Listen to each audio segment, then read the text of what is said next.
नमस्कार दोस्तों, महाराष्ट्र के पूर्व गृह मंत्री अनिल देशमुख को लेकर के सीबीआई की क्या बड़ी खबर आ चुकी है सीबीआई की तरफ से आपको बताऊंगा इस वीडियो में। लेकिन आपको यह भी बताऊंगा कि ठाणे में किस तरीके से 700 पुलिसकर्मी के घर को ध्वस्त करने की जो बात आ रही है, इसमें आपको पूरी बड़ी खबर बताएंगे। लेकिन उससे पहले आपको बता दें कि मैं इस चैनल पे सबसे पहले लेटेस्ट न्यूज आपको देता हूं हमेशा की तरह। तो ऐसे ही लेटेस्ट अपडेट और लेटेस्ट वीडियो देखने के लिए इस चैनल को सब्सक्राइब करके बेल आइकन प्रेस कर दीजिएगा।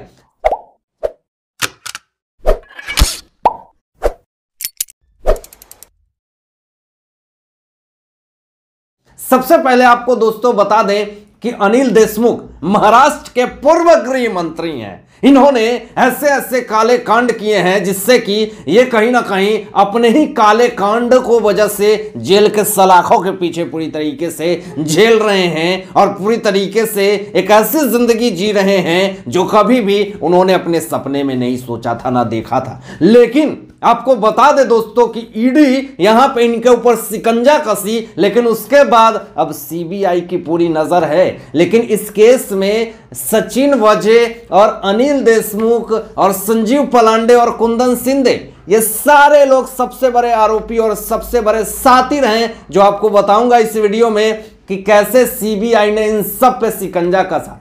सबसे पहले आपको बता दे दोस्तों यहां पे कि जो सबसे बड़ी और ब्रेकिंग खबर है कि जेल के अंदर से आ रही है कि यहां पे अनिल देशमुख जो हैं वो काफी ज्यादा परेशान है, बिलबिला रहे हैं अपनी जमानत को लेकर के।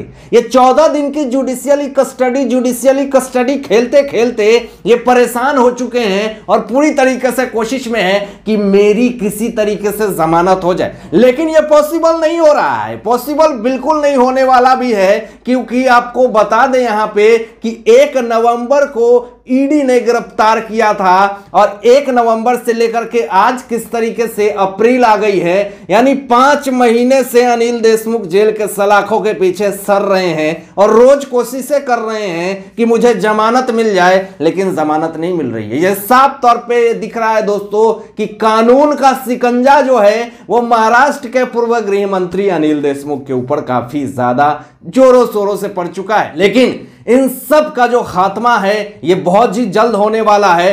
अभी क्या सबसे बड़ी और ब्रेकिंग खबर आई है, मैं आपको बता दे रहा हूं कि ईडी के हिरासत में तो थे ही अनिल देशमुख, सचिन वाजे, संजीव पलांडे और कुंदन शिंदे। ये सारे लोग ईडी के हिरासत में थे, पूछताछ चल रही थी, बहुत सारे खुलासे हुए। लेकिन अभी जो सबसे बड़ी और ब्रेकिंग खबर मैं आपको बता दूं कि ईडी की हिरासत तो अभी कहीं ना कहीं उन्होंने बहुत सारे इन्वेस्टिगेशन से बहुत सारी चीजें पता कर ली है, लेकिन यहां पे सीबीआई की नजर इन चारों साथिर पे थी और सीबीआई ने इसके लिए कोर्ट में अपील दायर करी थी कि मुझे अनिल देशमुख, सचिन वाजे, संजीव पलांडे और कुंदन शिंदे, ये चारे लोग चाहिए और बहुत ही अंदर की चीजें इनको पता करनी थी। कोर्ट में अपील करी कि मुझे इन चारों को हिरासत में लेना है। तो अब इस पे क्या आपको पता है कि यहां पे इन चारों लोगों को लेकर के कोर्ट का बड़ी खबर क्या आई है। हालांकि इसके पहले जब ईडी से पूछताछ चल रही थी इन चारों की, तो यहां पे सीबीआई जो है ऑर्थर रोड जेल में जाकर के संजीव पलांडे हो गए, चाहे कुंदन शिंदे या सचिन वाजे या फिर अनिल देशमुख, इन सब से बयान दर्ज करवाई है। लेकिन जो कोर्ट में दायर की है इनको कि मुझे हिरासत में चाहिए ये चारों लोग, तो आपको बता दें कि बड़ी खबर यही है कि इन चारों को सीबीआई के हिरासत में दे दिया गया है। यानी अनिल देशमुख और सचिन वाजे, संजीव पलांडे और कुंदन शिंदे, ये सब सीबीआई के हिरासत में है और सीबीआई की पूछताछ चल रही है। अब इनके ऊपर और शिकंजा पूरी तरीके से बढ़ चुका है। अब सिर्फ और सिर्फ अनिल देशमुख की शिकंजा नहीं बढ़ रही है, साथ साथ इनके साथ जितने सारे गुर्गे थे, जितने सारे मंत्री थे, इन सब का शिकंजा भरने वाला है, क्योंकि मुसीबत बहुत ज्यादा पड़ने वाली है। क्योंकि इनके सारे काले चिट्ठे जो सारे खुल रहे हैं, इसके पीछे ना जाने कितने सारे बड़े बड़े नेता जो हैं वो भी शामिल है। उन सब का भी काला चिट्ठा निकल करके सामने आ जाएगा। दोस्तों आपको बता दें कि कैसे परमबीर सिंह, मुंबई के पुलिस कमिश्नर जो पूर्व रह चुके हैं, इन्होंने अनिल देशमुख के ऊपर 100 करोड़ रुपए का वसूली का कांड आरोप लगाया और लेटर बम फोड़ा, उसके बाद ही पूरा मामला निकल करके सामने आया। हालांकि यह शुरुआत हुई थी एंटेलिया केस से, ये केस की शुरुआत हुई थी, बात को समझिएगा, इंटेलिया केस से। और अगर इंटेलिया केस नहीं होता तो महाराष्ट्र के पूर्व गृह मंत्री अनिल देशमुख का काला चिट्ठा भी सामने नहीं आता। और इसके पीछे कितना बड़ा मास्टरमाइंड है, क्या ये सारे लोग मिलकर के बहुत बड़े टेरर को फंडिंग करने का काम करते हैं? ये सारे सवाल जो हैं वो खड़ा हो रहे हैं दोस्तों, और इन सारे सवाल का जवाब महाविकास अघाड़ी सरकार को देना पड़ेगा। दोस्तों, जैसे जैसे समय बढ़ रहा है वैसे वैसे अनिल देशमुख की समस्याएं भी बढ़ रही है, और उनकी पेशेंस की जो बार है, पेशेंस की जो उम्मीदें हैं, वो कहीं ना कहीं खत्म होती हुई दिख रही है। एक आशा था कि बहुत जल्द जमानत मिल जाएगी, उनके कोर्ट से अपील करी गई थी जमानत के लिए, उनके वकील ने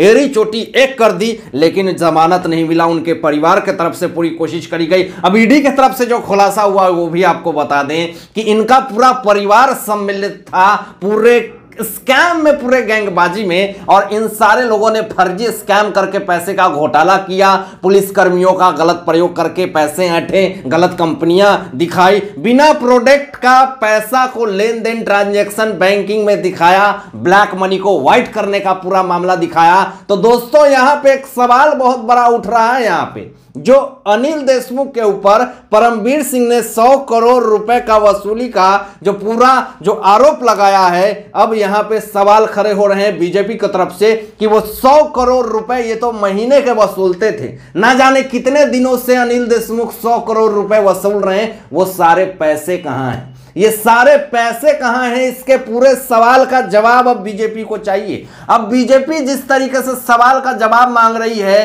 तो इससे तो अब महाविकास अघाड़ी सरकार की समस्याएं पूरी तरीके से बढ़ने वाली है, क्योंकि महाविकास अघाड़ी सरकार के राज में ही ये सारे घोटालेबाजी चल रही थी, वसूली का कार्यक्रम चल रहा था। तो क्या महाविकास अघाड़ी सरकार सोई हुई थी? ये सारे बीजेपी की तरफ से बहुत बड़े बड़े सवाल खड़े करे जा रहे हैं दोस्तों। लेकिन आपको बता दें दोस्तों कि मुंबई के थाने में लोक निर्माण विभाग ने एक नोटिस जारी किया है और 700 पुलिस कर्मियों के घर को ध्वस्त करने की बात कही है। अब सवाल पूरी तरीके से यहां पे गर्म है, मुद्दा गर्म है कि आखिर ये 700 पुलिसकर्मी जाएंगे कहां?